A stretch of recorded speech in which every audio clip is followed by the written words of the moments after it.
നമസ്കാരം. വിതച്ചതേ കൊയ്യൂ എന്നൊരു ബൈബിൾ വചനമുണ്ട്. നിങ്ങൾ പാവലാണ് നടന്നതെങ്കിൽ നിങ്ങൾക്ക് കയ്പുള്ള പാവയ്ക്ക ലഭിക്കും. നിങ്ങൾ കരിമ്പാണ് നടന്നതെങ്കിൽ മധുരമുള്ള കരിമ്പും ലഭിക്കും.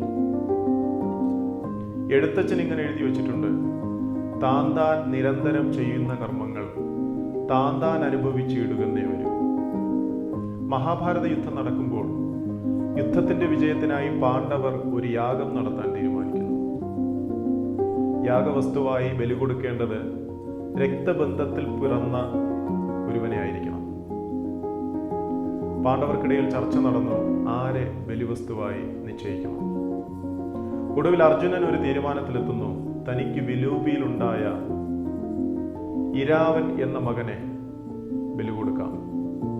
യുദ്ധത്തിൽ ഇരാവൻ ശത്രുപക്ഷത്തെ സഹായിക്കുന്നു എന്ന വിവരം ലഭിച്ചതിനാലാണ് അർജുനൻ ഇരാവനെ ബലി കൊടുക്കാനായി തീരുമാനിച്ചത്. ഇരാവന്റെ വിവാഹ ദിവസത്തിൽ തന്നെ അർജുനൻ നിർബന്ധിച്ച് യാഗശാലയിലേക്ക് ഇരാവനെ കൂട്ടിക്കൊണ്ടുപോവുകയും ബലി കൊടുക്കുകയും ചെയ്യുന്നു. ദിവസങ്ങൾ കഴിഞ്ഞു. താൻ ഏറെ സ്നേഹിക്കുന്ന അഭിമന്യു എന്ന തൻ്റെ പുത്രൻ യുദ്ധക്കളത്തിൽ പിടഞ്ഞു വീണ് മരിക്കുമ്പോൾ നിസ്സഹായനായി ഹൃദയവേദനയോടെ നോക്കി നിന്ന അർജുനനെ നോക്കി നിരമിത്രൻ എന്ന ശിഖണ്ഡി വിളിച്ചു പറയുന്നുണ്ട്: കർമ്മഫലം അനുഭവിച്ചേ മതിയാവും. തീർച്ചയായും നമ്മൾ ചെയ്യുന്ന കർമ്മത്തിന്റെ ഫലം